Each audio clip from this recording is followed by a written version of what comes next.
আমাদের প্রত্যেকের উচিত কিনা সামাজিক কল্যাণমূলক কাজে নিজেকে আত্মনিয়োগ করা? কি বলেন, উচিত কিনা বলেন? আমাদের প্রত্যেকের উচিত কিনা?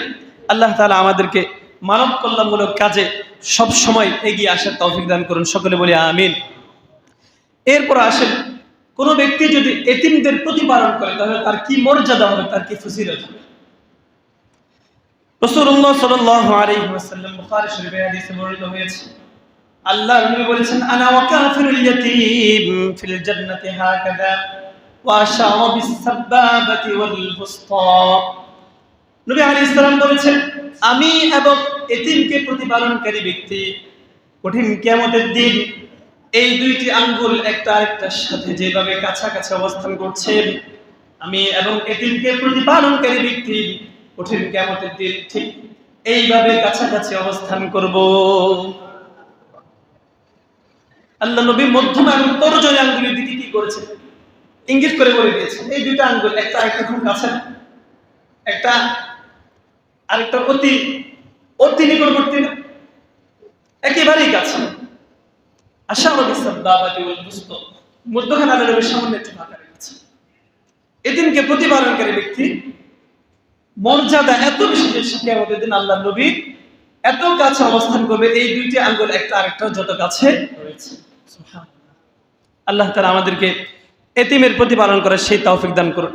মুসনাদ আহমদ ইবনে হাম্বল নামক হাদিসের কিতাবের 1905 নম্বর হাদিস, হাদিসটার মাঝে আরো আশ্চর্য কথা আল্লাহ নবী বলেছেন। قال رسول الله صلى الله عليه وسلم من ضم يتيما بين أبويه مسلمين إلى طعامه وشرابه حتى يستغني عنه وجبت له الجنة البتة। নবী আলাইহিস সালাম বলেছেন, কোন মুসলমান পিতামাতার মরে যাওয়া, কোন মুসলিম পিতামাতা মরে গিয়েছে, তাদের এতিম সন্তানদেরকে যদি কোনো ব্যক্তি তাদের পানাহারে অন্তর্ভুক্ত করে, সে অঙ্কার থেকে হওয়া পর্যন্ত, সে কামাই রুজি করা পর্যন্ত, সে কামাই রুজির বয়সে উপনীত হওয়া পর্যন্ত যদি তাদের খাদ্যে তাদের পানাহারে যদি তাকে অন্তর্ভুক্ত করে, অর্থাৎ তার দায়িত্ব গ্রহণ করে, আল্লাহ নবী বলেছেন ওয়াজাবাত লাহুল জান্নাতু আল-বাত্তাতা, ওই ব্যক্তির জন্য জান্নাত অবধারিত হয়ে যাবে। কত বড় ফজিলত, কত বড় নেকি! সমাজ কল্যাণমূলক কাজ, এতিমের দায়িত্ব গ্রহণ করুন। আমরা অনেক বড় স্বাবলম্বী আছে, আমরা চাইলে এতিমের দায়িত্ব গ্রহণ করতে পারি। তার পড়াশোনার খরচ, অথবা কোনো এতিম মেয়ে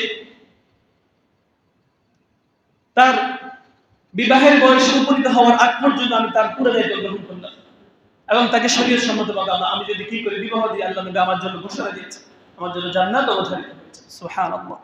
আল্লাহ তাআলা আমাদেরকে সেই দায়িত্বগুলোকে যথাযথভাবে পালন করার তৌফিক দান করুন, সকলে বলি আমিন।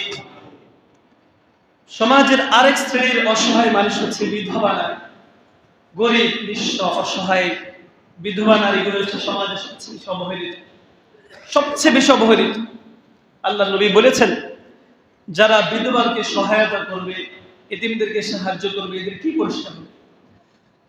আল্লাহ নবী বুখারী শরীফের 5723 নম্বর হাদিস, قال رسول الله صلى الله عليه وسلم الساعي على الأرملة والمساكين كالمجاهد في سبيل الله।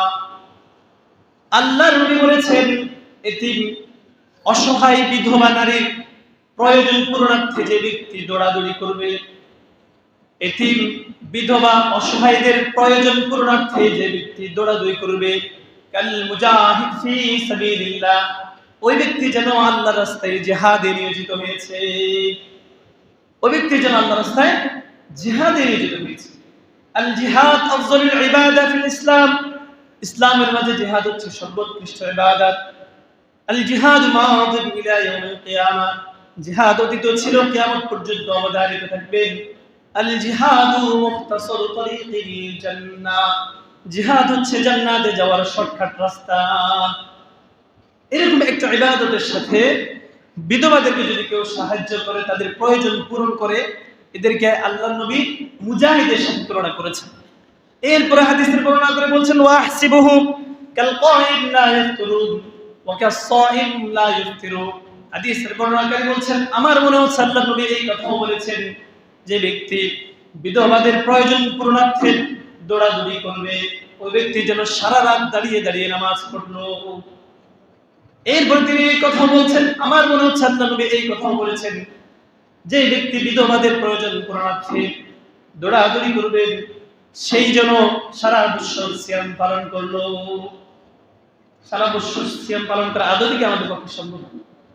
আমরা যদি বিধবাদের প্রয়োজন পূরণার্থে দৌড়াদৌড়ি করি তাহলে আল্লাহ নবী আমাদের জন্য ঘোষণা দিচ্ছে সারা বছর সিয়াম পালন করলে যে সওয়াব পাওয়া যাবে আমরা ওই সওয়াব কি হবো প্রাপ্ত হবো। আল্লাহ তাআলা আমাদেরকে সেই তৌফিক দান করুন, সকলে বলে আমিন।